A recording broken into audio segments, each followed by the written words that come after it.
سنقرئك فلا تنسى إلا ما شاء الله. الله الله يا سلام سلم يا عين. پاکستانی قاری حافظ ابو بکر نے پوری دنیا کو اپنی قرأت قرآن پاک سے حیران کر دیا ہے. میں آپ لوگوں کے ساتھ چند اہم چیزیں اس خبر کے حوالے سے شیئر کرنا چاہوں گا. 13 سالہ حافظ ابو بکر نے عراق میں قرأت کا بین الاقوامی مقابلہ جیت لیا ہے.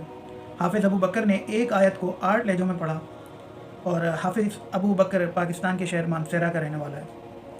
غیر ملکی خبر رساں ایجنسی کے مطابق کربلا میں حرم حضرت عباس کی زیر اہتمام رمضان المبارک میں قرآن کا یہ مقابلے کا سلسلہ شروع کیا گیا کہ جس کا مقصد تھا کہ کون بچہ تلاوت سب سے اچھی طرح کرتا ہے.